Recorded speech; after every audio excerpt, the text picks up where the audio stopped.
That's funny. That's the funny part. It's like people you went to school with that man, I remember when you yeah. I remember that one homecoming and you was man, I remember that when you first got on campus, we did the panty raid, but don't judge me in 2021 terms. You got to judge me then. Welcome to the TMF podcast, where we have too many feelings. I'm your host, T Staples, and I'm joined by it's your main man, Freddie B. I'm up in the building. And what it do? It's your girl, Alona. Boom. Booyah! That's right. Yow. Listen, we bring you all these feelings from the comforts of our home. That's right, 100% remote. So if you feel our show us how you feel by subscribing so you can get notified when the new episodes drop. If you like what you're hearing, send us a message. Our handles are in the description below. We'd love to hear how you feel. In today's episode, we're going to be talking about historically black colleges and universities, HBCUs.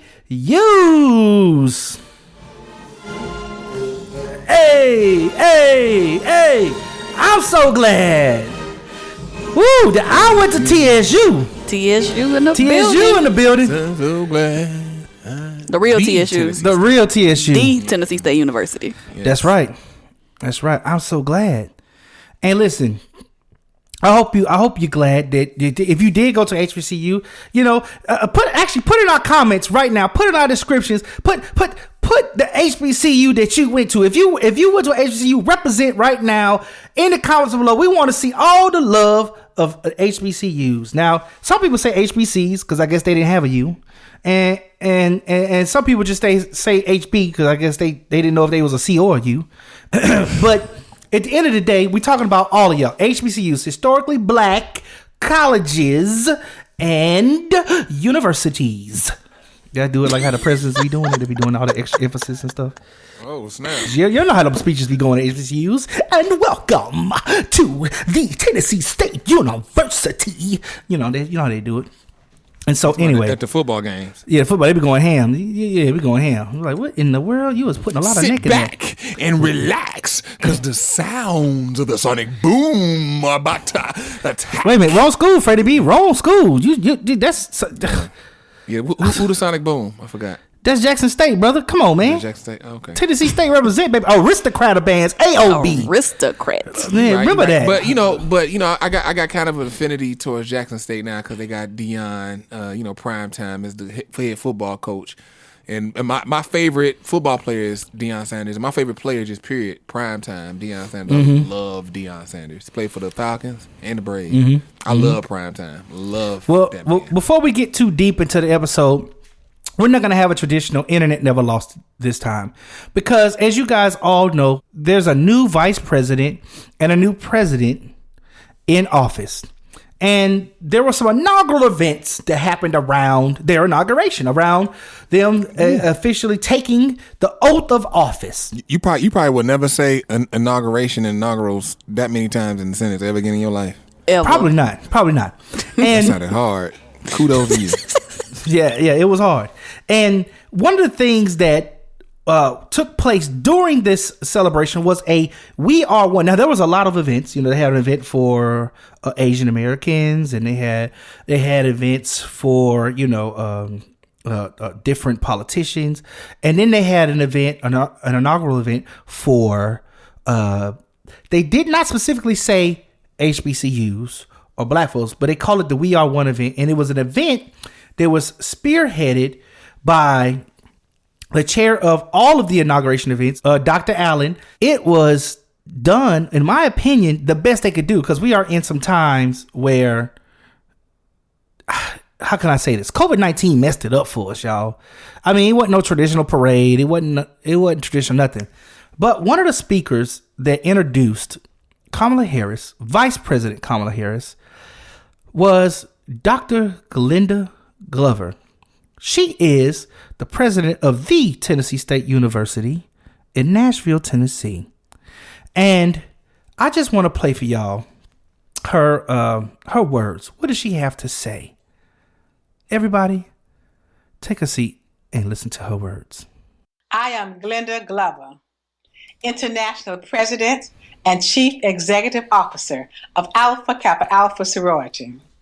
We are proud and honored to celebrate the Biden-Harris team. We lift up Vice President-elect Kamala Harris. This historic victory of power, collaboration, and once again, Black women, Black men. We reach far and wide as we advance the GOTV movement. We asked our spouses, our significant others, our best friends, our roommates, our classmates, our family members, our neighbors, our church members, our work associates, all in our inner circle, all in our outer circle. And we crossed that finish line.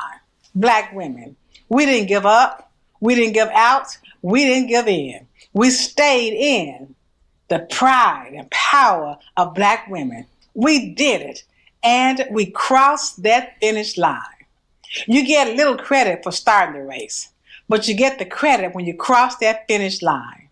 On November 3rd, we crossed that finish line. So yes, we celebrate Black women. We celebrate HBCUs. We celebrate the Divine Nine. Yes, we celebrate Alpha Kappa Alpha. Yes, we celebrate the collective, courageous power of the Black vote. The phone calls, the poll watchers, the lawyers who engaged in voter protection, the prayers, the fasting, the faith. So thank you, dedicated, consecrated Black women. One thing we knew, one thing we held on to trouble doesn't last always. We know that joy comes in the morning. And in the morning, on January 20th, joy will come. Thank you, Black women. God bless Black women. God bless Alpha Kappa Alpha. God bless our worldwide sister, Vice President-elect Kamala Harris. God bless you. Okay, so for the people at home, let me ask the people at home a question. Is there anything there, if you went to an HBCU, is there anything there that seemed off or missing? Listen, just tell us in our description. We would love to hear how you feel.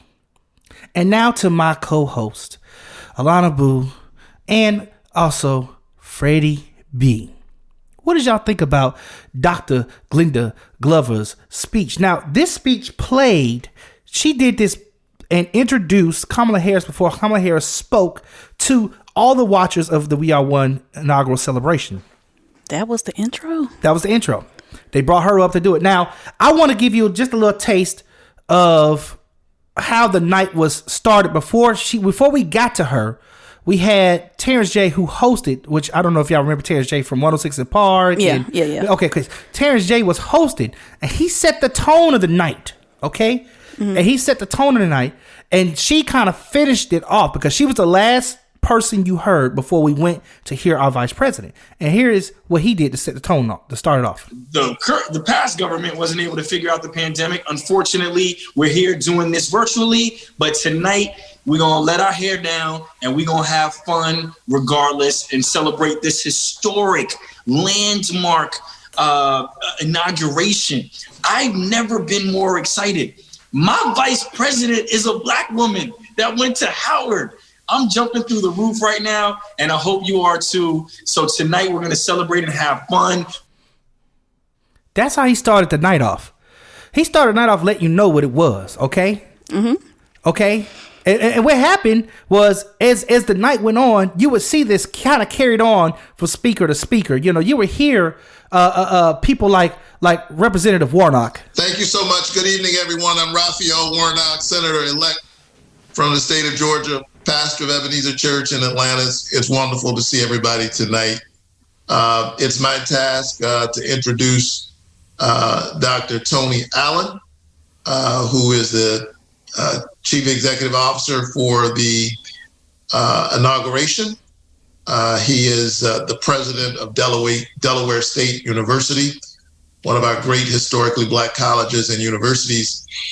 And when you just consider what has happened just this year, we know that HBCUs for so long underfunded, have been punching way above their weight and have contributed great gifts to the American people.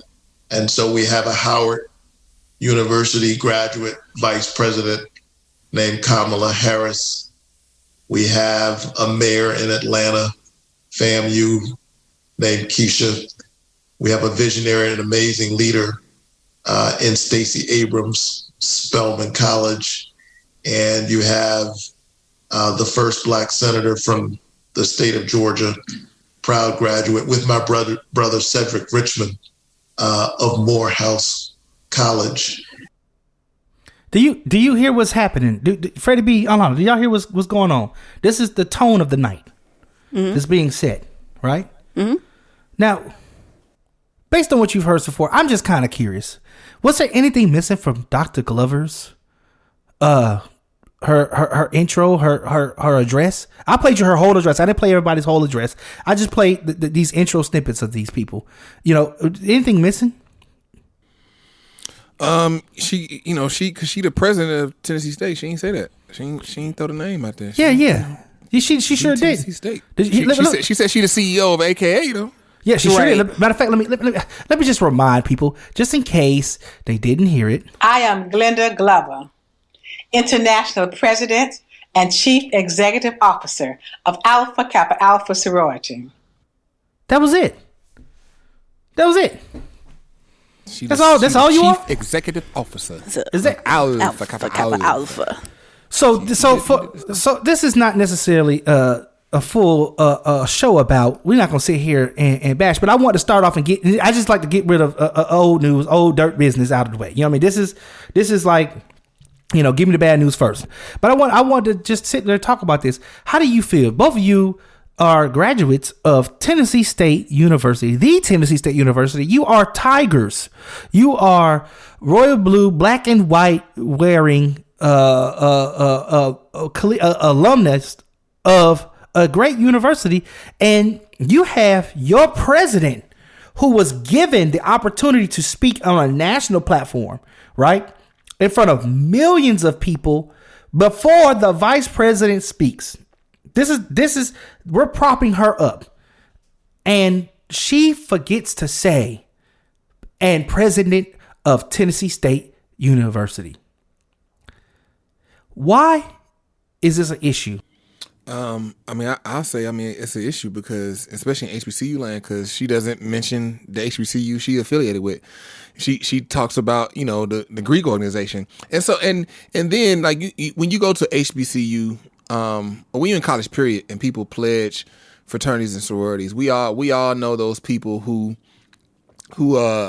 you know, because the thing is, you're supposed to make the organization. The organization ain't supposed to make you. And we all know those people where the organization makes them. You know what I mean? Like their identity comes from being a Kappa, a Q, AKA a Delta, a Sigma, an Iota, a Zeta, a Sigma Gamma Rho.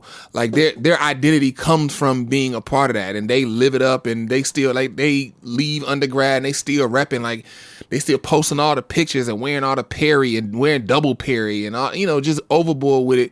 And it's like you can tell, like, the organization make you, like, you exist and you have your being because you are the this of the AKAs. And so that's what it sounded like with her. She sounded like one of the people that in school was lame as hell, didn't do nothing, but then pledged AKA and it became. And I think she's a graduate of Tennessee State. Am I wrong in saying that? Did she graduate from TSU as well?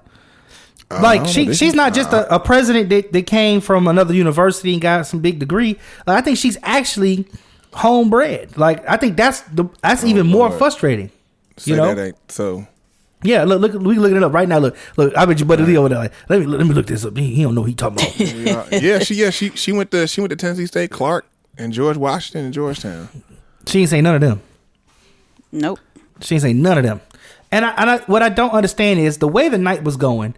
And Alona, maybe you could shed some light, because if I'm not correct, you were in the honors program, right? So you correct. You have another. Honors. You was Miss Honors. Oh, see, we got Miss Honors on the line. Oh my god. Oh my god. My god. Right. We got Miss Honors on the, like, I want, because that, to me, being even in the honors program, and if you know anything about the honors program at Tennessee State University, that's a whole nother little microcosm family in and of itself. Yep. You know, like a lifted family, because y'all all stay in Hell Hall, and you know, it's almost like y'all are kept in this nice little cushion or bubble or whatever. Yeah. Can you talk a little bit about hearing her address to the nation, and what you felt?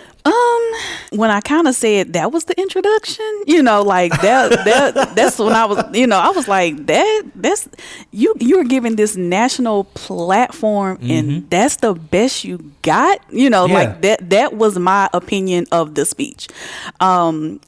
Initially, I thought I missed her saying Tennessee State University because, in my head, how you autocorrect stuff? Yeah. In my head, I autocorrected and inserted Tennessee State University. So when you replayed that first part, I was like, oh, shit, she really did not say, that she's the president of the Tennessee State University. Okay. Yeah. Felt a little shady right there. I don't know. That kind of don't sit right. But another thing that kind of stuck out about her intro was, although I get, how monumental this is for the Black community. Yes, it is. But please don't leave out the other half of this woman's heritage. She totally just negated the whole Asian American part of her heritage. And that's important to that culture as well. Right. That's her whole mom's culture. That's half of who she is. So don't don't cancel that out and just, because as black folk, we tend to, if you got like a drop of black blood in you, we just go ahead and adopt you and you just totally black. And I wonder if that was intentional too, because I watched the whole inauguration event, and I'm talking about from the root to the toodles. I was up to 10 the next day after they done said they oaths and the whole night. I watched every single event all the way to 10 p.m. And I did notice at this event, even when Kamala spoke, she didn't mention Asian American. She said as a Black American and as a Black woman. She said that very sternly and strictly and specifically. So I thought that was interesting that she herself didn't even mention that she didn't include it in this event, but in other events she did include it. Yes. And so I kind of wonder if that is a part maybe they're being told, what I'm saying? That's what I was going to get at. And I was wondering if maybe there was some prompting to even Glenda's speech, because one of the things I noticed is that she only had that one little drop about we celebrate HBCUs, but that was it. Whereas most other clips I played, you notice they didn't just say HBCUs, they said the school. They didn't say Kamala Harris went to HBCUs. They said Howard University. They didn't say Stacey Abrams of Atlanta. They said Stacey Abrams Spelman University. Keisha Lance Bottoms, FAMU. They're. But with that, he just said and I thought he was gonna say her whole name. He was like, we got a mayor named Keisha. Yeah. I don't know if I like that. But okay. Well, no, yeah, I don't like it either. But what I'm saying is that even the associating Mayor of Atlanta with FAMU, you see what I'm saying? That brings light to that school. Even though it's a very little thing, when you're on a platform, a national platform, every word matters. And I see why you said what you said, Freddie, because like you said, the negation of the last name can also hurt as well. But at the same time, he still associated her with what? FAMU. And to have such a highlight in a spotlight that we had where we're in position, and let me just give the people, because people, we're telling you something. If you didn't go to HBCU, you might not know. So I'm gonna play a few more clips just so I just want the people at home to really understand how we do it at HBCUs. So after Terrence J has got the tone off, and then Warnock came, right? And he introduced Dr. Allen, and he talked about the different HBCUs, Keisha Lance Bottoms and Stacey Abrams, and then himself, who he also, he spoke about his school, Morehouse, right? And after he did that, then he passes to Dr. Allen. Watch what Dr. Allen does. This is a normal Black HBCU experience thing when you see us of the dignified few, I guess, of the HBCU few, what we do. This is how we do it. Amen. Thank you, Senator-elect Warnock. We are quite proud of you. And you said a lot of things, but you didn't say you were a good alpha man. So I'm going to say that for you. Jesus is also said I'm alpha also. Now, y'all know y'all heard people do that before. My friends, Terrence J., my friends, everyone here today. My name is Tony Allen, Chief Executive Officer of the Presidential Inaugural Committee, the President of Delaware State University, and a good Kappa man. Welcome to We Are One. You see how he did that? Right. That was very simple. President, he said, yes, I am the chairman. I am the chair of the inaugural committee. So yes, I'm the one over all the events, which is an esteemed position. But then what did he do right behind it? President of Delaware State. And then he said, I'm a Kappa man. Notice what he did there. He designated all of his associations, which were important, because now Delaware State, they got a highlight. It's not just him. This thing went all night. They kept that shout out. They kept doing this. Look, and since they're already representing for the Kappas and the Alphas already, I just got to make sure that since it's inauguration, that I'm properly representing for HBCUs and all the brothers of Omega Psi Phi. So I just wanted to make sure if there are any other Greeks on the line, that the Qs are definitely in the house as always. Okay, so what's happened there is, so now Dr. Allen has called out Senator Warnock, for not saying he was alpha. They called him out. This is happening during the same event that Glenda Glover's on. She's watching this. She's seeing this. So this is setting the pick. This is setting the tone. This is giving her an opportunity to prep herself, right? So you're watching this, and he's like, oh, man, you didn't say you was an alpha. And oh, by the way, I'm a Kappa. And then Terrence J said, well, wait a minute. If y'all gonna come out, Terrence J had on a nice blue blazer. It was a royal blue blazer. It was nice. It was very dignified. He takes off his blazer and goes put on what looks like a Letterman jacket of Omega Psi Phi. He's like, oh, y'all not about to be up in here talking about Kappa Q. You know what I'm saying? Mm-hmm. That's how we do it, right? This is what we have all experienced. Those of you who have gone to HBCUs, and even people who are called to speak who don't even have an office, had made sure that if they were on that platform, they would say something to let you know where they from. I went to Spelman College. I started there in 1991. That's Stacey Abrams. Right off the gate, I went to Spelman College. She didn't say her own name. she came out the gate with, I went to Spelman College. Proud of her stuff. You know what I mean? And I think it was interesting because this tradition, this theme just kept carrying on throughout the night. So when I started to see people post about their disdain for what happened when Glenda Glover gave her speech, and she did not include her university. Everybody else has said Tennessee State did not get their name spoken but one time that night, and it was not spoken by a person that went to Tennessee State. Although on the phone, on the line, we had a ceremonious person there, a representative there. It never got spoken by our own representative. And I think this really frustrated people. And internally, the reason why it's so passionate, I think the reason why it's taking, people off the rails a little bit is because for most people who think about what a president of a university is, that's part of their job. To be the figurehead of the university. Yeah, it's like you're the ultimate recruiter. Exactly. You're the ambassador. You're the main ambassador of Tennessee State University. Yeah, and listen, I could go on and on. I got more clips. Because I'm so glad that you guys are not really being combative with me and disagreeing. Because if you was, I was gonna keep going. I got about 15 other clips of people representing various universities. I wouldn't chop. Thomas got the clip ready. Boy, he ready to empty the whole clip. He's sitting on ready. I'm ready. I was like, man, they better not say that we wrong. He ready to let that Ruger ring off, boy. He ready to sweep the streets. I mean, we had Jim Clyburn, who came on and put his Omega Psi Phi hat on, talked about South Carolina State. He talked about 7 other HBCUs that he was had some type of connection with. We even had Terrence J, who talked about North Carolina A&T, and I didn't even know Rhapsody. I didn't even know Rhapsody went there, and he called out Rhapsody, and Rhapsody came on and did a flow. Like, even so, they had Rhapsody as one of the performers, and I'm like, dang. So to attach her, like somebody who is, I would say she's really big in the music game. I mean, I don't know if she's mega yet, but I feel like she's influential at least, right? Yeah. And to attach her to the HBCU experience, if kids are watching this is the kind of stuff that makes you like, man, I need to figure out where I want to go to school.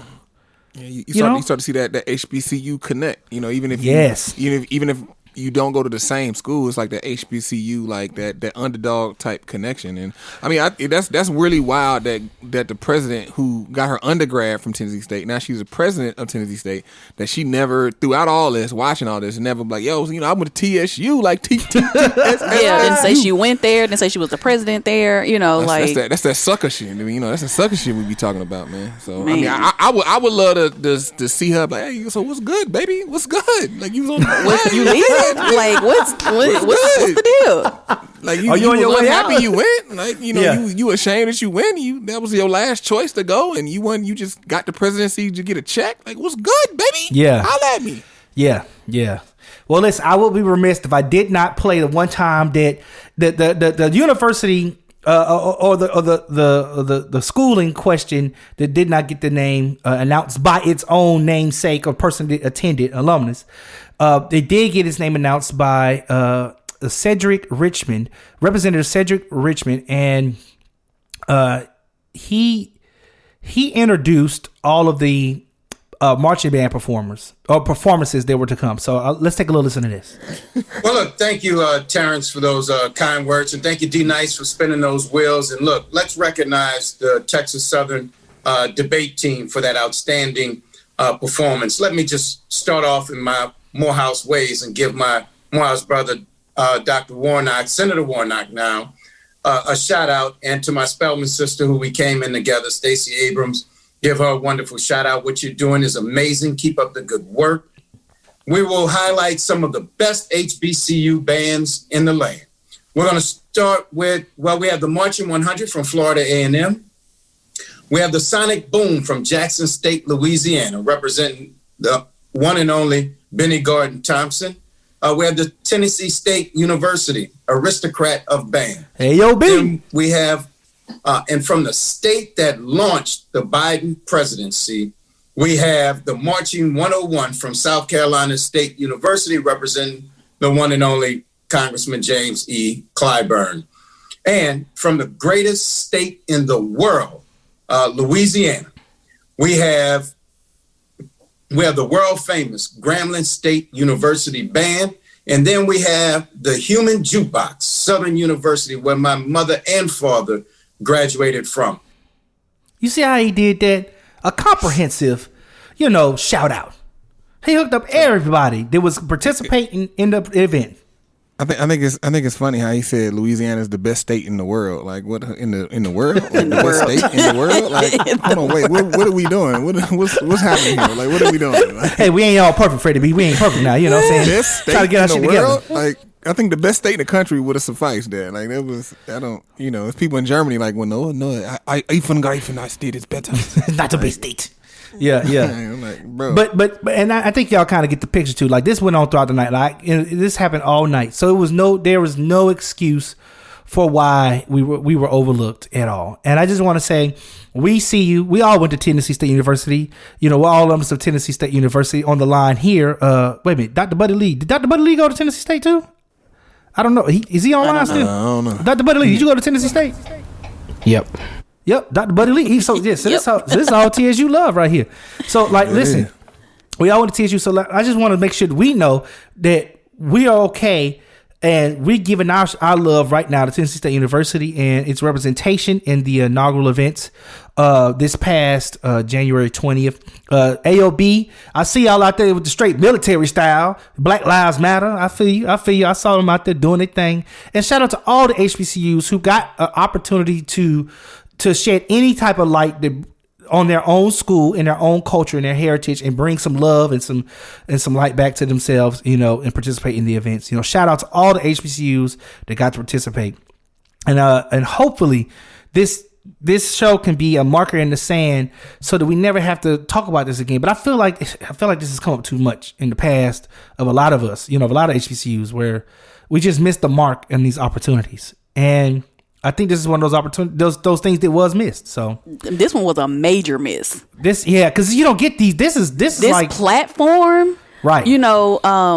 Under surrounding such a historical event, this was a major miss. Yeah, she dropped the ball here. Yeah, like for real.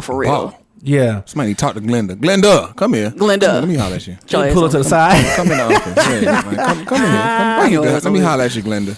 Yeah. How you gonna go here? Get your degree from here, and then now you the president. Work here. But we can't get no love. And listen, even if you were there on behalf of Alpha Kappa Alpha Sorority Incorporated as the CEO and international president, I think that's what she said, international president and CEO. Yeah. It does not hurt to add Tennessee State University. Just put, and the president of Tennessee State University. What's that? 6 words? 6 words, right? Mm-hmm. You could just add them in the speech. No matter what the speech is, just add them little. That light alone will help bring more enrolling students, students to come enroll in our school, especially because, as you know how broadcasts work, when people are anticipating the big headliner coming up, the act before the headliner is going to get the most light. You know what I mean? Because everybody know the headliner is next. Mm-hmm. So the act before the headliner. Mm-hmm. Yeah, this is a classic. This nigga. That's like this nigga moment. This nigga. This nigga right here. God. She won an award for this nigga of the month. This nigga of the month. I like that. We need to make that an official segment for her to be this nigga of the month. Mm-hmm. Okay, so listen. We got finished with old news. Okay. All in favor, say aye. Ayes. The ayes have it. All right, let's move on. Yeah. All right, I'm glad you brought that up because now we want to talk about what it was like to go to a HBCU. I want to get Alona Boo and Freddie. I need to get y'all vibe. Like what for you was some of the best experiences of being at a HBCU? What would you tell a kid coming up? Let's start with Alona because I really want to hear this. Like, man, you have the opportunity to attend, an upper education, collegiate world where everybody, well, not 100%, but most people there look like you. Mm-hmm. That's first and foremost. Like I went to a very diverse high school, and that was not the case. We were probably black people made up maybe 20-30% of the school, but it was mixed with a lot. You had your Hispanics, your white. It was just mixed a lot. So that was cool. But then to go to Antioch High School. Oh, Antioch. Oh my gosh. Yeah, in Tennessee. I've taught you said you said it like it was bad. Dang, baby. You had the Kurdish people. Like she said, Latinos. You had Latinos. You had Kurdish. You had. You had it all at Antioch. But yeah, it's like what she says, 20% black. But then you got like a lot of your Kurdish and a lot of your Latinos. They want to be black too. But it's right. When you go there, you see that, and it's like. It's that saying that everybody want to be a nigga, but don't nobody want to be a nigga. It's like exactly. You don't nobody want what come with it, but everybody want the affiliation. That's interesting. Yeah. So, but yeah, just to go to a school where everybody, basically, looks like you. So it's almost like that's one of the hurdles that you don't have to overcome. Mm-hmm. Because when you go out into this world, when you go to apply for that Fortune 500 company job, that's a very big hurdle that's in front of you. Okay, obviously they're going to notice that I'm black, and most of the people that you're competing with are usually not of your same race typically. Mm-hmm. So to not have to deal with that hurdle was a major thing. It was kind of like a sigh of relief. Yeah. So you have that. Then you just had the overall culture from the music in the courtyard to, T Stapes and Freddie B with, Freddie B TV. You got T Stapes out here recording everything. We worked on some projects together for like the honors program and filming. Mm-hmm. And, I kind of just got the ability, to play around with radio, play around with the television side. So that's right. We had a show on campus. That's right. Well, you had two shows, didn't you? You had one show with me, and then you had another show. Like, what was your second show? Triple S Threat, right? Yep. Mm-hmm. Yeah, I remember that. So yeah, it was like a playground. That's back when I was irresponsible. Everybody, I was doing a show from home. I would call in, eating some greens. Very irresponsible. I was trying to my spar girl. I was learning. They'd be like, "How you doing a radio show from home?" I'm like, "Listen, I got the phone. Put me on live. Let's go." but that was fun times. I mean, and then you have your professors and everyone, who looks like you that, has this higher level of education, and that is, bringing that back to the community. So, it's the overall experience was just like none other. Like I couldn't imagine not going to HBCU. Yeah. Yeah. I think some of the things you touched on too, with like being around, being in a safe space per se, being in a space where you could be and express yourself in a way that you felt like it was okay to do, and to have the kind of pure critique that you can resonate with.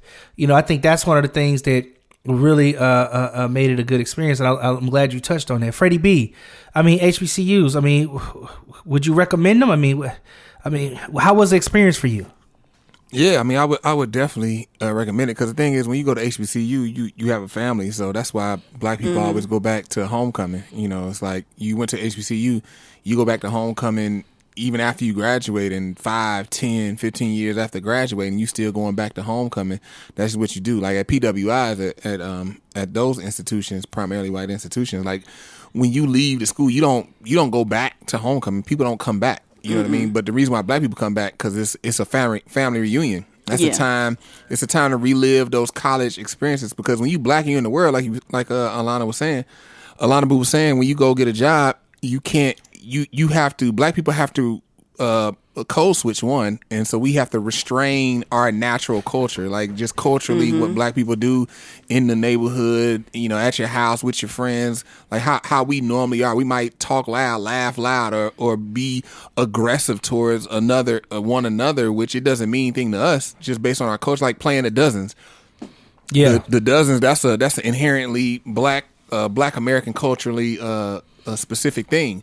But to us, it's just, we see each other, waterhead, look at Thomas, big head, big face ass nigga, like, big head ass nigga, you just talking about each other. Old melon head ass nigga. Right, exactly. That's just something that it just is. But, when you in different cultures, it's like, what's going on? They gonna fight? It's like people get nervous. Right. They clutching their pearls and stuff like that. And so when you go to HBCU, you able just to be your Black ass self, and you ain't got to worry about nobody judging you. You ain't got to explain nothing. Right, you ain't got to explain that. You ain't got to worry about losing out on opportunities, or people decide like, well, I don't know, Alona, she was a little loud. I don't know, she's a little scary, a little aggressive. I don't know. And it's like, bro, like relax, man. Like we trying to get something done. So that's the thing with HBCUs. Once you go that undergrad year, but you got to go undergrad. Some people go grad school, and you got kind of a connection, but you go undergrad. No, you gotta go undergrad.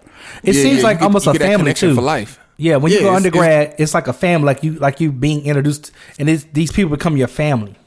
Exactly. Yeah. People. People may not be your friend, like your best friends for life, but it's like you pick up, like you go back to homecoming, you literally pick up like right where you left off with people you ain't seen the whole year, and it's like, yo, that's such and such, and you just kicking it, and you having fun, and it's love, and it's that time where life, because when you Black and you in life, you just be getting hit. You just get like, I ain't gonna say beat down per se, but some people get beat down, but it's that beating on you to where you got to conform to fit in this area, you know what I mean? And then you go back to homecoming, it's like, I can just chill and be like, what's nigga, what's that? You should nigga, like, what? You just be wilding out for no reason. Yeah. And you ain't got to worry about no repercussions.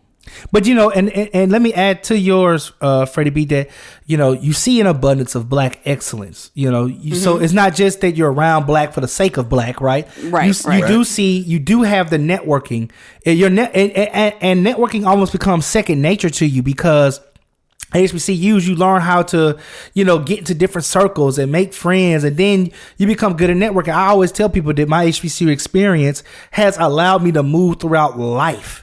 Because there's things that has happened to me in life where people from my HBCU have come back from Tennessee State University, hit me up, I got you, don't worry, move here, do this, boom, or hired me for jobs, or called me for gigs, or whatever. I'm in New York because my friend Freddie B from HBCU Tennessee State University, who's on the line now, who I saw this opening and hit him up. He was like, boom, don't worry, send the stuff. He put it in with the post-production supervisor. Like that was like a direct line. Like without that direct line, like I might have been in a pool of applicants, but because I had a direct line, it was like applicant number one, let me call him. And then it wasn't even an interview, it was a phone call. It was like, oh yeah, okay, yeah. Saw your stuff, yeah, looking good. Okay, good. You want to come to New York? Like that was the interview, you know. And so I think that people have to recognize even the networking tools you get, or it's kind of like school rivalries, right? When you go to a PWI, they get into these school rivalries where they want to kill each other. Like they want to like was it Alabama? Oh, yeah. Is it Florida versus Alabama? No, Alabama, Auburn, Alabama, State, Michigan. Yeah. They got these death matches, but like school rivalries for us is like arguing with your cousins. Like we would go up against FAMU, it'd be kiki, but we'd be partying. You know what I'm saying? Before the game, partying after the game with them. You know what I'm saying? We trying to look TSU people trying to meet FAMU people trying to meet TSU people trying to hook up. We having fun. Right. TSU dudes trying to blaze them FAMU girls and vice versa. You feel me? Yeah, dog? That's how it be. As a matter of fact, actually, my apartment caught on fire here in New York. And I had a whole situation where it was nothing but TSU alumni who came through to help me rectify that situation. And then one of the FAMU alumnus came and helped me find a new apartment. You know what I mean? So that love goes, even without rivalries, they still become bonds, right? I still kiki with people that went to Southern University or Jackson State. We used to have all these games against each other. We used to do the Southern Heritage Classic against Jackson State. And later in life, I was working. One of the guys I was working with played trumpet at Jackson State. We used to kick it off. We be arguing all the time about who got the best band. He be pulling up clips. All right, watch this one. But people at work would be like, what are they doing? Like, I don't understand. We just having a good old time. Sometimes they think we be arguing, but really we just, oh no, y'all ain't do that. Yeah, y'all ain't do nothing, man. 06, come on, man. We blew y'all niggas out. Come on, man. What you talking about, bud? We played James Bond Open on y'all. What's up? Football team was kicking your ass too. Like, like we be just going back and forth. We ain't gonna talk about football. Oh yeah, TSU don't talk about football. Wait, I'm talking about football. We just gonna focus on the band. We just gonna focus on the band. Oh well, I was in the AOB. I was in the aristocratic bands. You know what I'm saying? Yeah, so we just gonna focus on the band. We go to the game for the band. A lot of HBCUs that does happen. Mm-hmm. That does happen. You got where they go to where the game is more than just about watching a football game. It's about the band. It's a fashion show.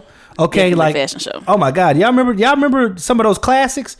People would just come out stunting on niggas, like just come out with their best. You know what I mean? Just they stunt was be fresh. Yeah, it was a fashion show. Mm-hmm. And I think one of the things that's good about it is that like Freddie B said, homecoming's a big deal. Like it's a big deal. Like I don't think there's any HBCU that I can think of where homecoming ain't a big deal. Like for people to come back and communicate and celebrate with each other, and be around each other.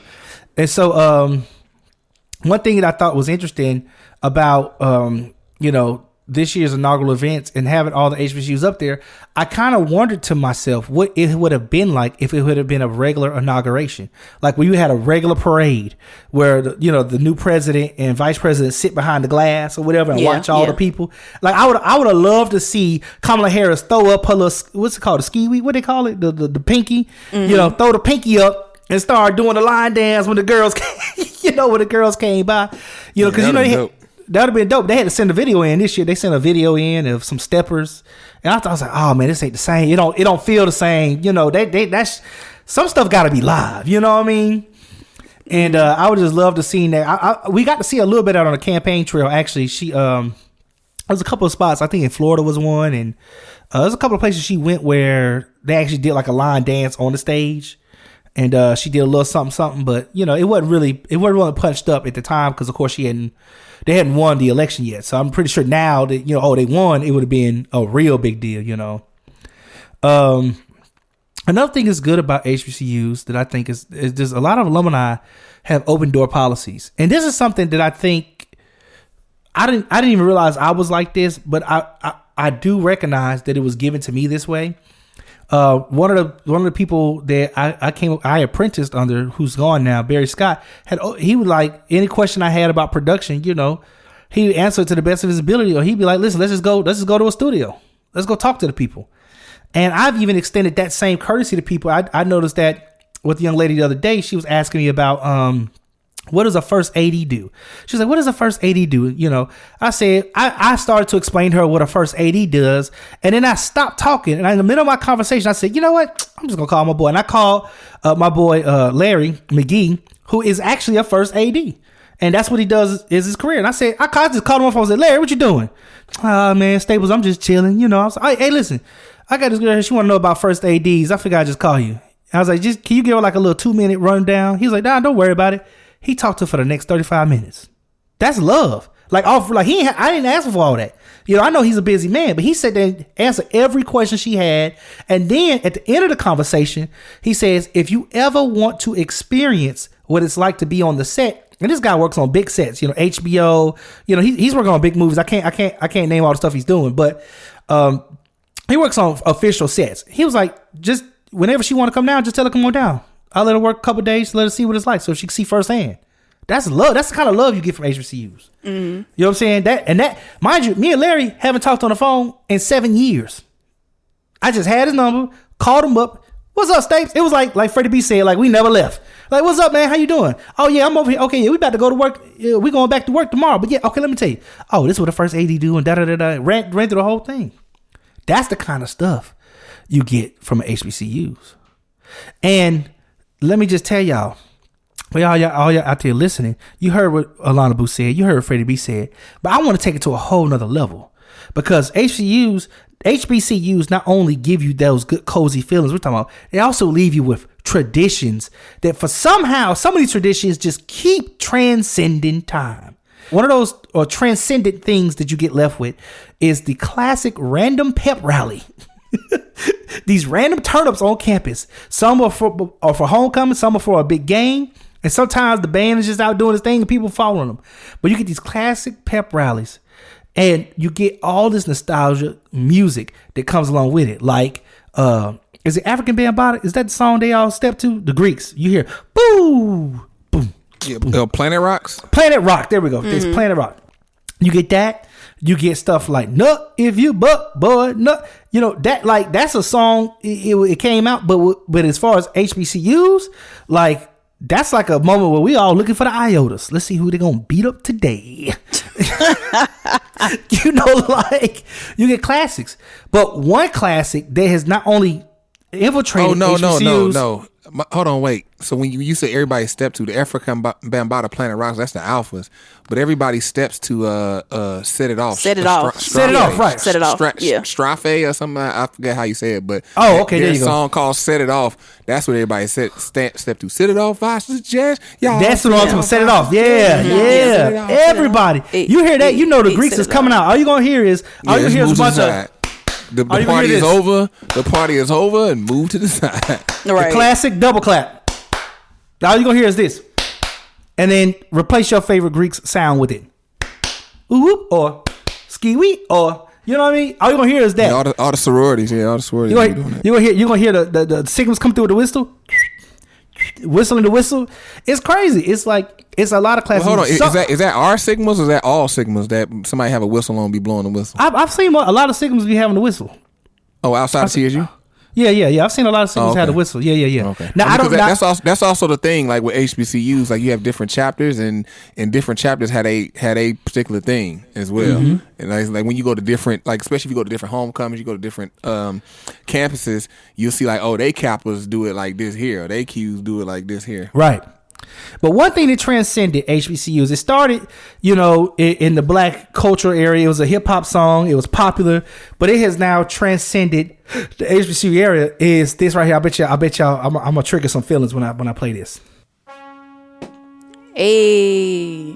Oh yeah, that's, the first millisecond. You already know what time it is. You already know what time it is. Hey.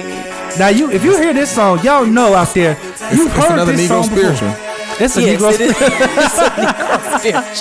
Yeah, you got certain songs that are Negro spirituals at HBCU. You know, like Nothing But Bug, Swag Surf. Man, when you play that, now let me just say this.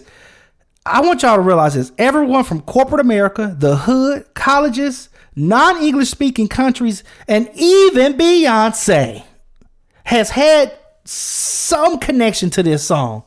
But this song is only done best when you do it at a HBCU or even a black high school, but really HBCUs, they do it the best. And I don't know if y'all are listening out there, y'all got to go check out and just put in swag surfing.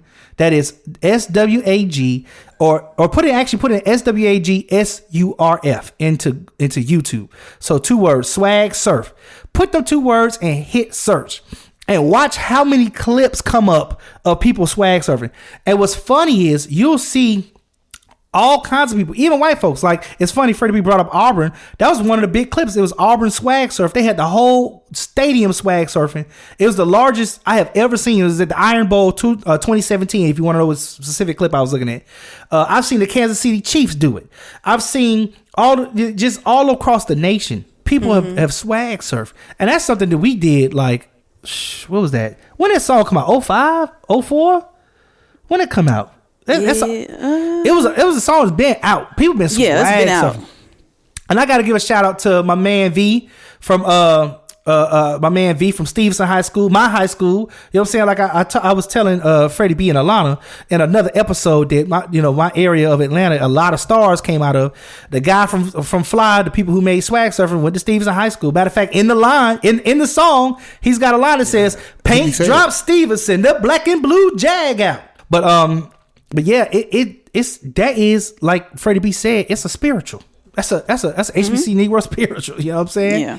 But there's other things that are synonymous to HBCUs. Like something I noticed that was said in the inauguration was this poem that I'm wondering if y'all know what poem I'm talking about. That it's always heard at a black college in some form, shape, or another. But I'm gonna give you a hint. Let me see if y'all can figure this out. It was Nelson Mandela's favorite poem.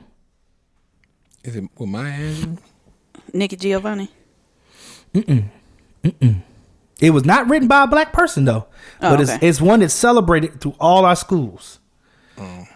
Okay. Are y'all ready? Are y'all ready for the title? I think. Yeah. How about this? I'm going to let Dr. Allen. Swag Surf came out in 2009. 2009. Okay. I'm going to let Dr. Allen, who was the head of the chairman of the inaugural events, go ahead and give us a little piece of that poem. Out of the night that covers me, black as the pit from pole to pole, I think whatever gods may be for this, my unconquerable soul. In the fail clutch of circumstance, I have not winced nor cried aloud. Under the bludgeoning of chance, my head is bloodied, but yet unbowed. Unbowed, that's right. Beyond this place of wrath and tears looms but the horrors of the shade. And yet the minutes of the years find and shall find me unafraid. It matters not how straight the gate. No, it don't. How charged with punishment the scroll. Amen. I am the master of my fate. The captain of my soul. Yeah, that's Invictus. Like Invictus. Yeah. Invictus. William Henley. Yep. He is. Oh wow! So I didn't know what that was. Yeah. Good job, Lana. Yeah, Invictus. Freddie B. Now you've heard this several times. Every probate that you've ever attended, this has been spoken in chant form. Of course, out of the night, the covers me. They do it like that. Oh God, men and women both do it. It'd be hard to understand what they be saying sometimes. It do be hard to lie. It do be hard. It do be hard to understand. I'm sitting there like Thomas said. I heard it before. I'm like, nigga, you sure? Like, what are you? Dr. Hefner. Well, let's see. I think you came up underneath Dr. Hefner at Tennessee State. Yeah, he would say it. Morgan Freeman has classically done it. Barack Obama has spoken it. So what's so special about this poem? I was looking around because I don't know why so many different HBCUs have. Well, first of all, what's special about it from the standpoint of what it means is what it's saying. If you listen to the words, it's like us. It's like being able to persevere no matter what life throws at you. The guy who wrote the poem, William Ernest Henley, he was peg leg. He had one leg and one leg was cut off because he had tuberculosis. Oh, snap. It's funny. Okay. It's funny you say that because a lot of pirate stories were written based on his struggle, his life struggle. So it's interesting you say that because if you just research on him, but that doesn't have the connection to the HBCUs. But what has the connections to the HBCUs is his perseverance even though he was given kind of this bum life. Like he had tuberculosis, he had to lose his leg, he almost lost his second leg. He was constantly in pain. Yeah, he was always in pain, and pressure of life was always putting pain on his body because he had these diseases. And yet he became this famous poet for talking about perseverance and pushing through. Like in the line in his poem, beyond this raft of tears looms but the heart of the shade, and yet the menace of the years finds and shall find me unafraid. Like, he's got all this stuff happening to him, but he's still pushing through. So I think part of the reasons why HBCUs have adopted this, and you've heard this, whether you've heard presidential speeches from the different presidents of HBCUs, you hear all the Greeks say it. A lot of people's organizations have it as one of the poems that are part of the organization. I think it's because of what it means. I am the captain of my fate. I'm the master of my fate. I am the captain of my soul. Like, to remind you to always move forward. So I think that's why it's been kind of a mantra of all black colleges. Mm-hmm. So kind of symbolic to like the whole like slavery movement and everything like that. Yes, it is. Yeah. So I can see that. And it was written in 1875. So yeah, it's interesting that a lot of people would attach it or attribute it to that. Now, there's one other thing that we do at HBCUs. Now, I hope y'all don't get this one wrong. I know y'all. Come on, man. Y'all don't play with me, man. Don't play with me, man. I know y'all know this. Okay. There's one song we sing. It came from the civil rights movement. We sing it at pretty much all the events that are, anything official. Nobody knows. Talking about that? No, he's talking about. Oh. Lift every voice. Lift every voice. That's what it is. Oh. Yeah. Oh, dang, Freddie B. You ain't go to an HBCU, man. Shit, I almost forgot messing around with Freddie B. God dang, Freddie B. Black National Anthem. Okay. Black National Anthem. You gotta have it. That's ingrained in our vibe of the HBCU. Yeah. These are things you take with you, though. These are the kind of things that the spiritual nuggets.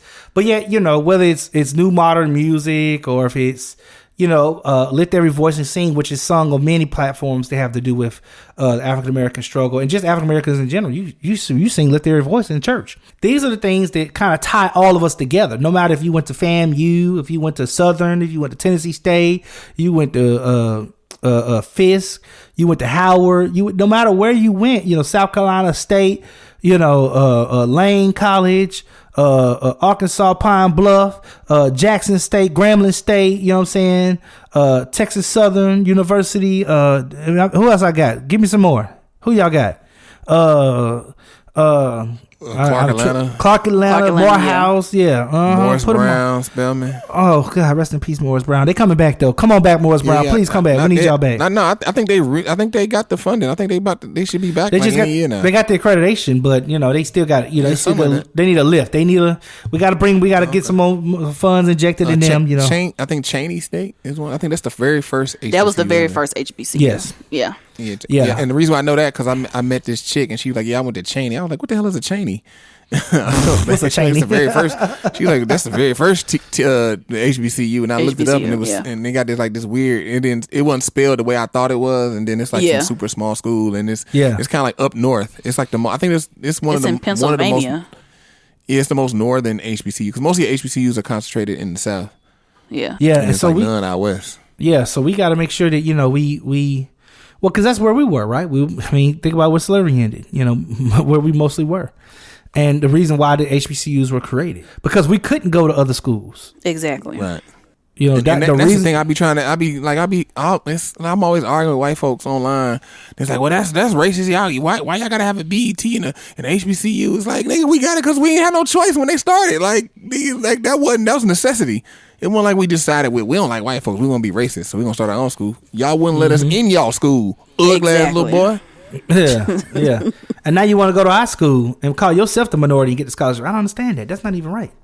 That's just money, It's HBCUs trying to make that money. It's like, man, hold on, we can't just depend on all you niggas. We bring some white folks in here. Yeah, get them. So who is investing in the future of HBCUs? I mean, I know in the campaign trail that there is a lift every voice plan, but I'm not sure how that includes colleges. I heard that Donald Trump actually signed a bill that permanently funded HBCUs.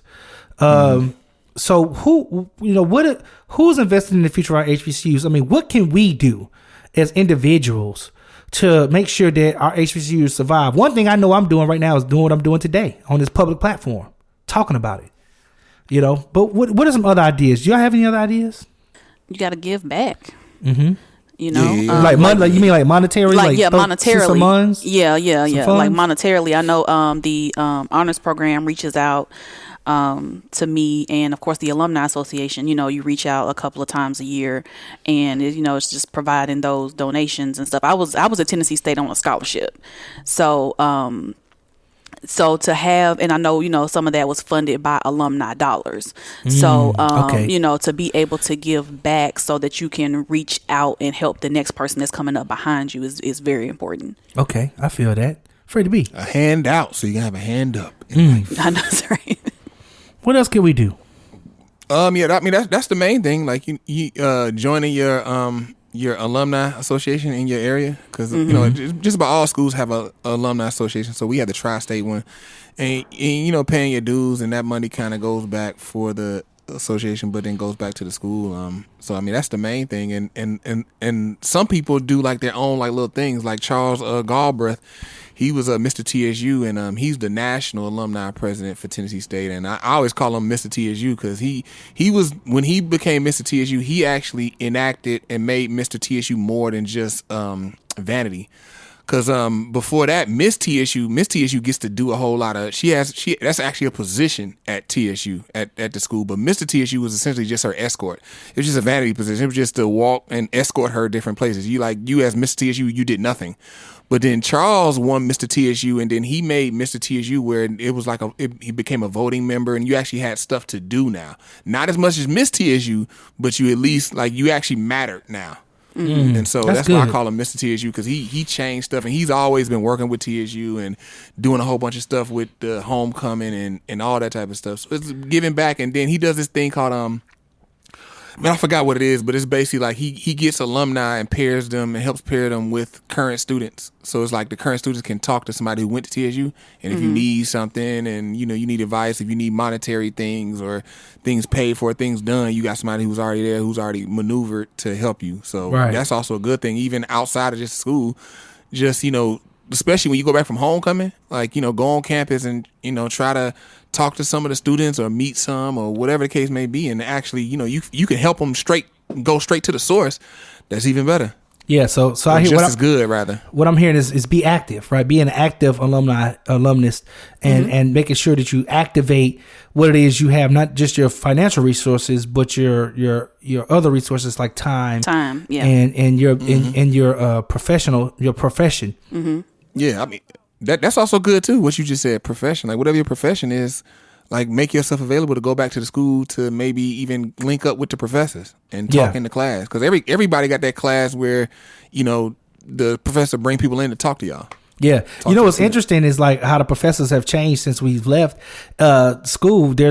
Our peers are literally professors now. Like, I was like, oh, man, Marquand is a professor. What's the name of Ashanti is a professor. Ashanti, and I was like, oh, snap. Like, this is like, that's funny. That's the funny part. It's like people you went to school with that like, man, I remember when you. Yeah. I remember that one homecoming and you was man, I remember that when you first got on campus, we did the panty raid, but some in the woo. Some of those stories. Okay, well let me add one more to it. I'm gonna kick a name to you guys, and let me go ahead and let me type the name in before I even kick it, because I want to make sure, because I'm not really a sports guy, but y'all can do my own research. The name is Mickey Williams. Have you heard this name before? No. Okay, so this is an American basketball player from San Diego who pretty much has pledged to go to an HBCU. He's like a big deal basketball player, but he's talking about the young dude, the young guy. And I think this was last year, 2020, and I saw this story on ESPN. I thought it was interesting because they started to profile him, because this is the kind of kid that would, I guess, his skill levels is up to par enough to where he would really be going to a big PWI school to play for some. But he has like made it like clear that I'm going to a HBCU. And I think that's something we can also do to help prop our HBCUs up as well, is making sure that we don't give away our best talent. You know what I mean? Start bringing some of our talent into us and infusing our schools with some of the talent that we normally in our community send to other places because we value what white people say or what white people think about us. So I think that's one thing I would add to that conversation of, propping, investing, I guess, not even propping us up, but really investing in the future of HBCUs. Yeah, and that starts with instilling it in your little cousins and all of that from a young age. So that's somebody that is in his family that has been basically kind of coaching him or leading him towards an HBCU. His mom went to Hampton, I think. Oh, so maybe that's where the influences started as well. Well, I'm pretty sure that's where it did. It did. Yeah, because I remember last because it was really hot with him because he came out and said it like last year because Maker it's a dude, he went to Howard this year. He's at Howard now playing basketball. He was recruited by all your blue bloods that's in the college ranks, but he ended up going to Howard and then this guy dude Mikey, you said Mickey, it's Mikey, I think. Is it Mickey or Mikey? I think I was looking at MICKEYMOUSC. I don't know. Mickey Mouse, I was thinking that. Anyway. His name is Mikey, and so he's like one of the young guns, young bulls. I think he's super famous. I think he played with LeBron's son or D-Wade's son, something like that too. But he's also really good. But he was talking about he really thinking about going to HBCU. I don't know how true it is, but the reason why is because, like I said, his mom went to, if I'm not mistaken, is Howard. But his mom or maybe both his parents, they went to HBCU. So he already knows about HBCUs and knows about their life. Yeah. Yeah, I introduced my cousin. They moved down from New York down to Tennessee, and so I talked, gave her all the information about Tennessee State and all that kind of stuff. So that's where she currently goes. She is a sophisticated lady. Oh, okay. So she dances. Well. Okay, sophisticated lady. Okay. Mm-hmm. So she is. So she's she's taking it all in. So and she loves it. Yeah. So okay. So yeah, Mikey's the number one prospect in the class of 2023. He has narrowed his list down to 10 schools. Of those 10 schools, 5 of them are HBCUs. North Carolina Central, Alabama State, Texas Southern, Hampton, and Tennessee State is on that list. Well, of schools that he wants to bring his talents to. You said one of them Hampton? Yes, Hampton. Yeah, Hampton's on there. Like I said, I think that's where his mom went, if I'm not mistaken. Yeah. Yeah, so I think that's one thing that we definitely should do. We should definitely be looking to, if we having kids and we got these star kids, reminding them where I came from. I had you, and you listen. I came from Hampton, so you should definitely consider Hampton. Mm-hmm. I think the reason why I went to HBCU is because both my parents went to Alabama State, and so when I looked at schools, it was overwhelmingly that I applied to. I think I applied to one white school, and that was Georgia Tech. That's the only white school PWI I applied to. Every other school I applied to was HBCU. And I got scholarships from every single one of them. So, and I just decided to go to Tennessee State. They gave the most money, it was a money thing for me, you know what I'm saying? But it was good, you know what I'm saying? How my boys came up from TSU. You know what I'm saying? Hey, the money thing was right. So the money right, yep. I'm in there tonight, boy, you know what I'm saying? I was in there on that presidential. All I had to do was keep my GPA to 3.0 and above. Hey. That's it. No student loan debt over here. Well, I had a lot of student loan debt. I didn't get all. They gave me the most of the scholarships, but I still had to. I paid for my school with student loans. You was an out-of-state student too. Yeah, so Yeah, I was an in-state student. That was a little extra, little chickadee change on top of that thing. Yeah, you know what I'm saying, I wasn't ready for that. But okay. So listen, I want to end this thing off. Before I end it off, I want to end it off with a story from each one of you. I want to give the people at home. I think we've done a good job actually with this episode, giving people a feeling of the vibe of what it's like to be from or to be an alumnus of an historically black college or university. But also, like, tell us a little bit about when you were there, like your experience. Give us a story if you got one. Freddie B, I'm gonna start with you because you like story time. I'm gonna start with you. Story time. Shoot, man. So many of them. Yeah, because I started a whole TV show like tell us about it. Tell us about that. Oh, really, with the show, it was called Freddie BTV, but it actually was when I started, it actually was called Freddie TV. Because I was initially doing it with another dude named Freddie. Both our names was Freddie, and so I was like, let's call it Freddie TV. We both Freddie TV. You know, he was like behind the scenes, I was in front of the scenes. He would shoot it, I would do everything else. But I started because I thought it was funny. And then it was this dude. He actually in New York now. Everybody call him Junebug. But he did Tony. A part, Tony. Junebug. Yeah. So he did a piece of Tiger News called Campus Close Up, and he would go around and interview people and ask them about just different topics related to school or what was happening. But he wasn't on camera. He would let people talk, and he would just put that into the news. And so I helped him out one time, and I saw him doing it, and then it just the inclination just popped up in me. I was like, I could do this, but actually talk to people, and because like I'm seeing people ask the questions, but I'm thinking of stupid stuff I could be doing with this that's funny. I'm just like, that's how my mind works. I think of just funny stuff that could be happening. Yeah, and then shout out to Tony Rohn on the circuit.net. Oh yeah, that's his website now. That's his new publication. Yeah. So I saw that, and then I thought I was funny, and I was like, you know what, I'm gonna do this, and then I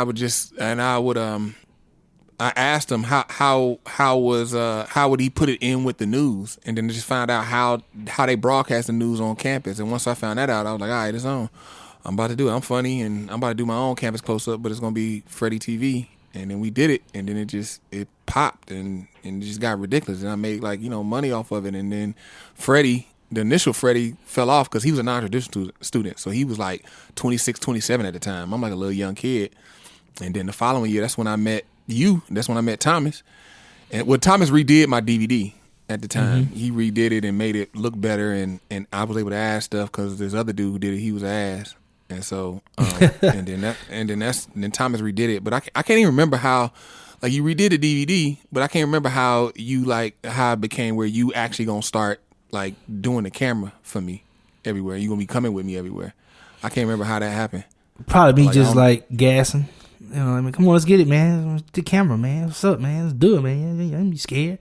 The one thing that HBCU gave me was the ability to speak a little bit better. Even though I still have a little bit of a stutter and a double clutch every now and then, I've come a long way because I had a very limited vocabulary, and I had a limited way of communicating. And one of the things I've worked on since I've been in college is really just becoming a better communicator and being able to tell stories in a way that make them interesting to people who are listening to them. Stories that need to be told. Yeah, they must be told.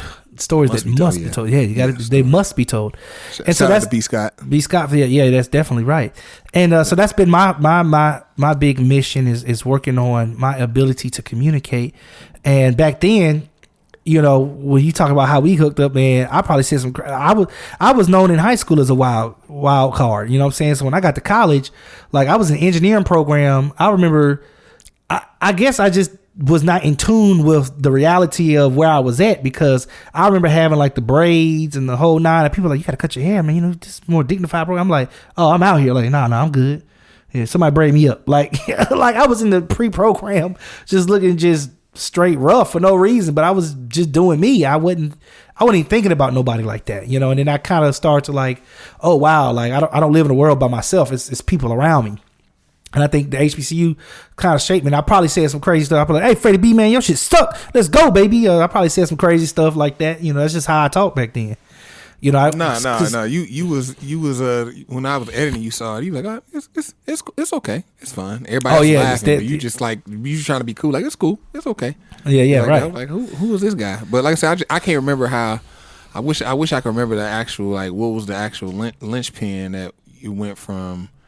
It went from you redoing the DVD to, yeah. I mean, it might have been that. It might have been you mentioning something about, because I mean, you had to see the footage. It might have been something you mentioning about, like, you deciding to go with me next time I do it to shoot it, because that's what you do, or something like that. Because you did that. Because that, I remember you was in the editing room, and I think I remember I just asked you. We had a conversation. I can't even remember all the conversations. I wish I could remember now. F it. Yeah.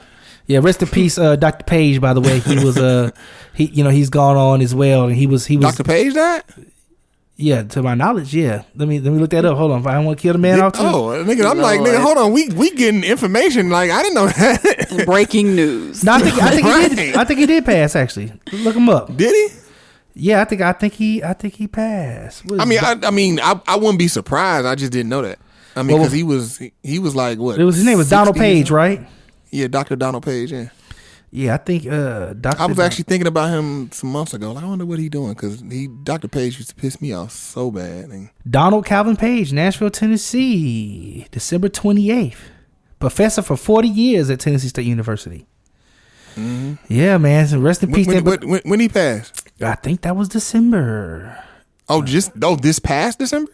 2019. December 28th, 2019.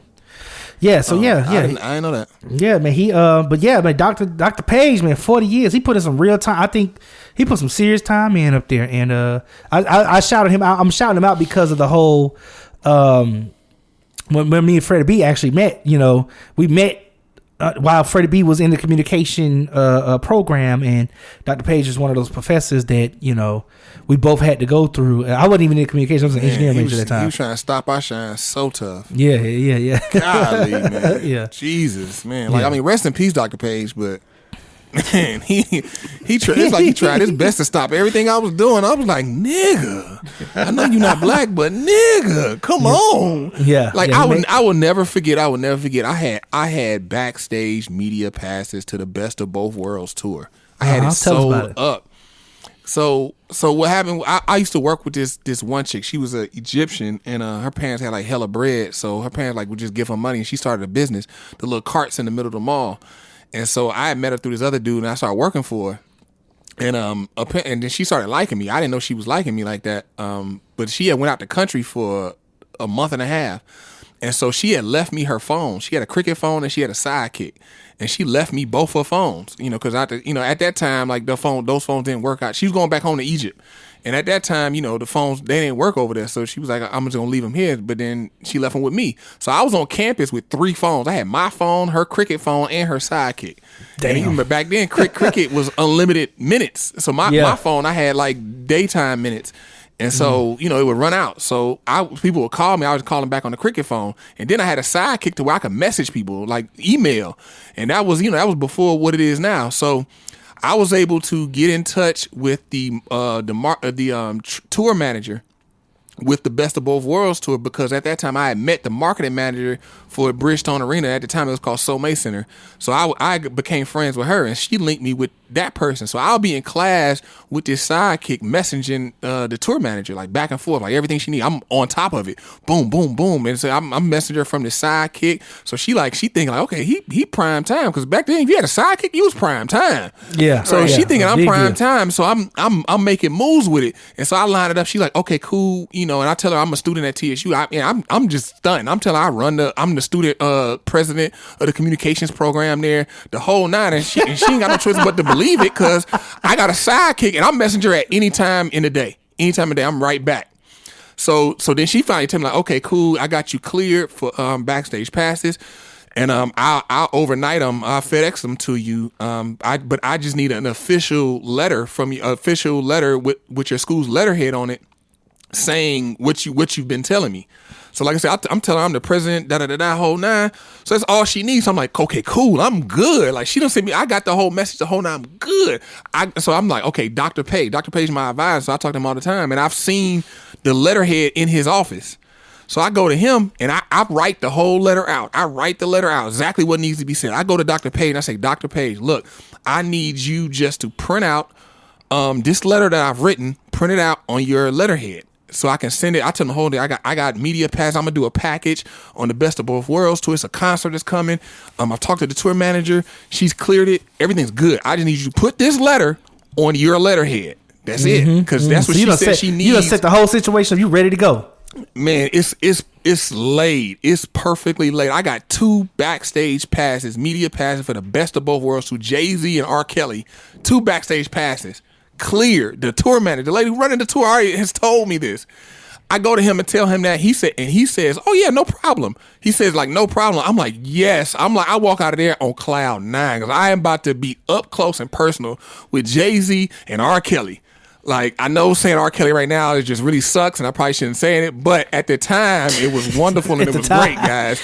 Yeah, at the time. Right. At the time. Let's just say this was between 2004 and 2008. Yeah, we talking about the best of both worlds too. So when the first album dropped, all you niggas who hating on R. Kelly, y'all loved him then. So don't judge me in 2021 terms. You gotta judge me then. So I walk out, I'm on cloud 9. And so he says, come back tomorrow and I'll have it. Oh no, come back later in the day actually, because I'm trying to send this to her ASAP. Come back to her and get the letter, and I'm gonna go straight over to the media center to scan it and fax it to her. So I come back later on the day, get the letter. He got it in an envelope, looking nice and pretty and everything. I'm like, ooh, Dr. Page, you the man. I appreciate you. I get the letter. Nigga, I zip over to the media center. I head straight to the media center. I don't pass go. I don't collect $200. I don't talk to nobody. Nothing. Go straight to the media center to fax this to this lady. And I rip it out of there and I put it on there and I fax it. Boom. And I'm done. I'm like, yes, she about to send it to me. We good. Nigga, when I tell you, it was like maybe 2 hours later, I get a message from her saying, hey, basically she's saying she not gonna send it to me because she asked me who's Dr. Page, and I'm sitting like, why does she know about Dr. Page? Like what? I'm like, that's my school advisor. She was like, okay, well, I can't send you to pass this because what you sent me has Dr. Page and it doesn't have your name on it. I thought you were the president, and so then now I look shifty and crazy, and I'm like, what are you talking about? And so then I pull the letter out that Dr. Page gave me, and I start reading the letter. Nigga, do you know Dr. Page typed up his own letter? He typed up his own letter. He put nothing I wrote down. He put it on the letter. He typed up his own letter and said, hello, this is Dr. Page from TSU Communication Department. I'm writing you this letter because to have media passes for your concert for 2 of our students to come and cover and film your show. I was like, 2 of the students, nigga. He didn't put my name or nothing in it. He wrote it like he was lining it up. I'm sitting there thinking like, nigga, it was already lined up. I immediately went to Dr. Page's office and I went off on him. I went off on Dr. Page. You went off? Why you just asked him to make a correction? It was too late. Oh, she had already revoked them passes. Yeah, because the thing was like that's why she was overnighting it. Because ordinarily, like they already got they list already done on each stop they go to, and they just communicate to you, and they already send it out. She was overnighting mine because she was gonna do it because the marketing manager of the venue that she's performing at called her directly and said, "Hey, I got this guy. She vouched for me." And then link me with her. Yeah. And then I'm talking to her. He kind of messed up the whole voucher. Yeah, he kind of messed up your voucher. Yeah. Yeah, because he put his name on there. Like now he's the one doing it. And I'm like, no, it's like, because like the thing is, when you get high up in this game in the entertainment business, it's like it's a name. That's why people like in New York a name drop. It's like people understand names. Like I know this name. Like who's this person? I don't know them. Like okay, never mind. And they easily say because like with her, she the tour manager of the Best of Both Worlds tour. She got a lot of stuff she got going on. So once this went down, there was confusion. She was like, never mind. And so then I just ended up getting photo passes. Photo passes, you just go. You can't bring a video camera. You only can bring a picture camera. And then with that particular tour, it wasn't no openers. So I could only stay to the first section. So I was only in there for like 10 minutes and I had to leave. Damn. In the photo pit. Man. Sorry to hear that, man. But it's interesting. Right. Do you think that would have been different if he was been a black professor versus a white professor? No, I think with Dr. Page, he worked at TSU for 40 years, and he was a professor. He was just a professor. He never moved up. He never became. He was an interim dean for a quick second, and the only reason why because the communication dean got fired. I forgot. I can't remember. I remember that like they got fired, so they was in like TSU was in a bind, and they just needed somebody. He had been there the longest, tenure, so he knew how everything needed to go. So he was an interim dean, but then they found a dean, and he wasn't a dean no more. He was never an assistant dean or anything. Like he was just a professor. And Dr. Page was very robotic in his thing. It was like this is how it goes, and this is how I'm going to do it. But it's like pros and cons. So remember, you and I, Thomas, we would get the camera and finagle it and keep it out. But we was able to finagle it for so long because Dr. Page don't know how to, like, if he wanted to be an asshole, and he was actually a human, he would have been able to figure out what we were doing. But he never figured it out. It took him a minute to figure it out that, that I'm bringing it back, and then I'm calling you on the way over there, Thomas, I'm about to bring the camera, and then you show up 2 hours later to check out a camera. And then you would just keep it and keep it, and I would tell you to keep it until he just really was like, okay, bring it back, and then you would text me like, okay, I'm on the way to bring it back. Like, okay, cool. And I would show up an hour or two right after you brought it back and then check one out. So that's the way we always had a camera. We want a specific camera too. Like we want this one, like this one. Right. It was because and that's the thing. Like we knew it was there because I knew you just brought it back there. So I would go in there like, yeah, give me that one. You know, because they had some old cameras, they had some new cameras. We always wanted the new camera. So but he didn't never figure it out because like Dr. Page is one of those people who like they say common sense. We know common sense ain't common. Yeah. But he don't have. He just had the books. He just has the book sense. That's it.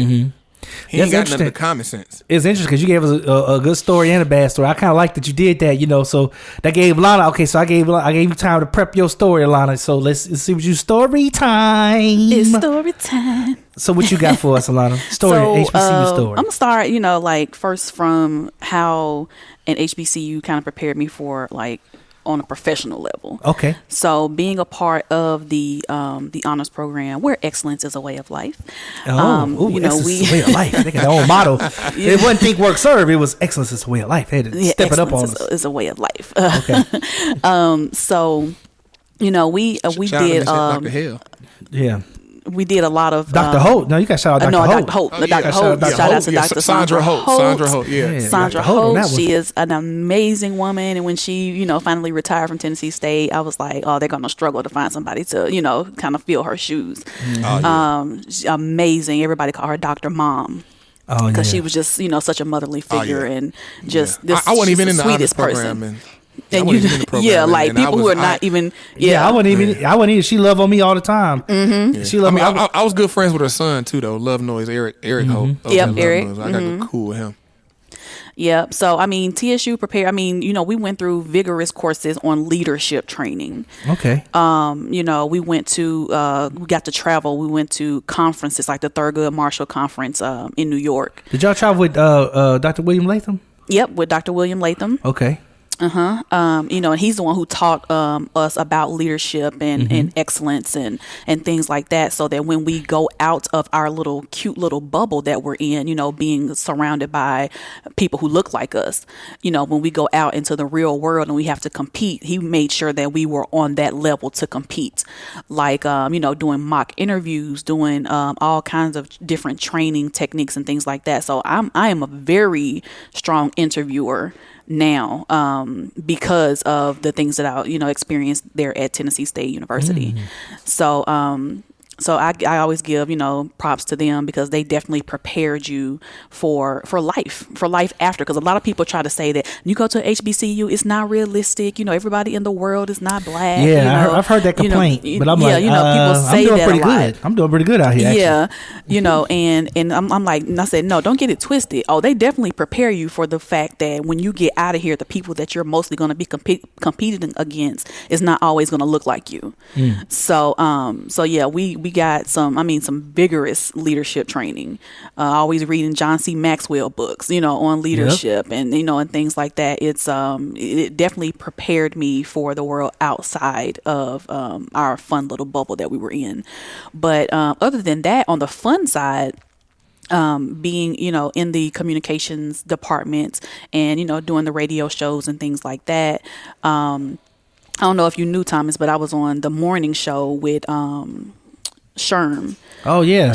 Yeah. So I was on his morning show, we got to interview, a lot of different people. Yeah. So of course I did the interview with, of course, Keisha Cole when she came to campus. Oh, that's why you love Keisha Cole so much, huh?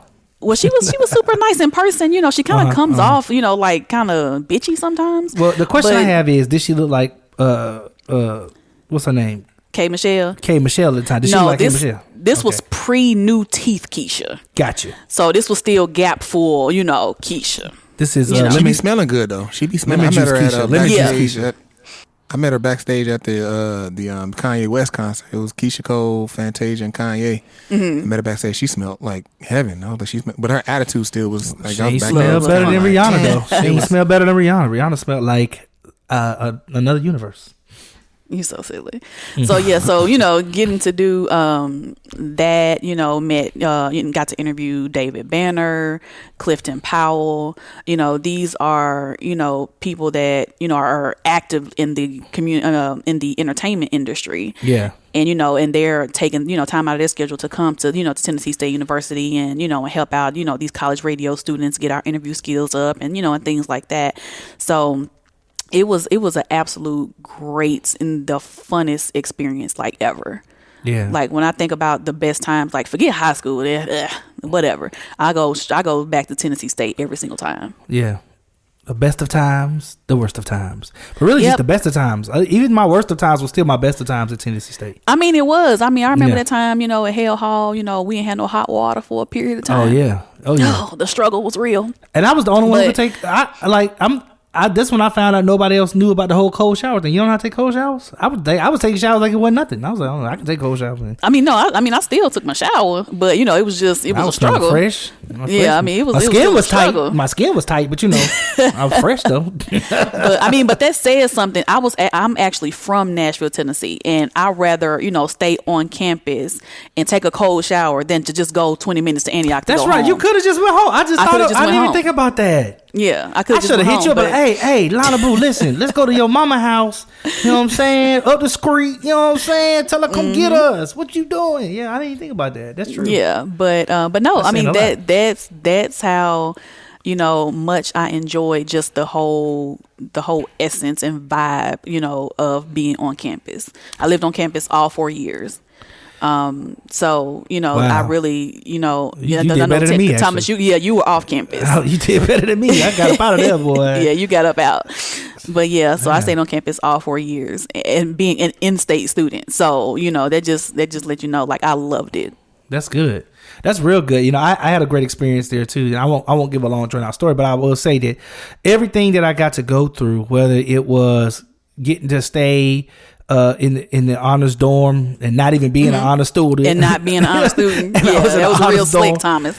Oh, I had my stuff laid out. I had it all set up. You know what I mean? I got to participate. Selfish. Oh man, dog. Yep. No, the selfishness is not even Freddie B. I don't think Freddie B. Did you ever see the room I had in the honors dorm? I remember your room. I had the 3-person room. I had the 3-person room, but I was the only person stayed in it. Right, he had that big ass room. I had the 3-person room, and I had the 2 beds pushed together. Put them together, made the big old king size. Yep, I sure did. Then I had a guest bed on the other side of the room. I had the guest bed on the other side. In college, ain't that? Yeah, right. That joint was crazy. I had a computer little nook. I had my nook for my computer, so I had a little study area. It was lit. Oh no, I do remember that because that was the time when we did Alpha Week, and I told the Alphas to come to your room and slide their DVDs under your door to get their copy. Mm-hmm. Yeah. Okay, I remember that. Yeah. So it was. I had a grand old time. All the relationships I made there, all the activities I got to participate in and help to create, and whether it was on Freddie B TV or doing talent shows with the 100 Black Men, or whether it was marching with the aristocratic bands, or just any of the stuff we did with fashion, helping James Alderman start Allure modeling, and I participated in so much activity, and I made so many connections there that life has been a sum amount of my connections. They say your network is your net worth, right? And your network determines your net worth. Yes, that's what they say. But I'm a testament of, if you got a strong network, you really can make some moves in life. I'm a big testament of that. And then, being at a black college, it really allowed you to really blossom and grow. Because, like I said, I didn't have the right vocabulary, but people still understood me on campus. But if I had to work for anybody at that time, I probably would have been a little rough. But you know what I'm saying? But people understood on campus, and they knew what I was talking about. They knew my passion. It was a place where I felt the love. So I think that, to close the episode out, we have to make sure that, we continue to celebrate our HBCUs and celebrate these places where we all got to blossom and to become pretty flowers. And I want to continue that by saying to everybody, if you're going to college, if you're considering college, you're getting ready to graduate high school, you're listening to our show, we urge you from the TMF podcast, please consider an HBCU near you, or not so close to you. Either way. Mm-hmm. And And of course, we all gonna represent Tennessee State on here because it's TSU right now. Tennessee State. You want to go to a good college, go to TSU. I'm just gonna say, let me just tell you, you can get the TTSS. Tennessee State is set up in a way that if you can make it there, you can make it anywhere. So I think that if you go there, you'll be set up to be pretty much be anywhere. Look at Oprah. That's all I'm gonna say. Look at Oprah. That's all I'm gonna say. All right. Well, listen, we have too many feelings, but we had some good feelings about it. I felt the vibes. This felt good. This felt real good. I'm so glad I got to do this episode with you. If you listen to us and you want to send us a message, our handles are in the description below. Please do so. And let us know how you feel about HBCUs. This has been a good one. I've been here with it's your main man, Francisco B. And Alona Boo. There you go. Booyah. And hey, I don't even know Spanish. But look, I'm yours truly, T Staples. And make sure you catch us next time when we have too many feelings. Peace.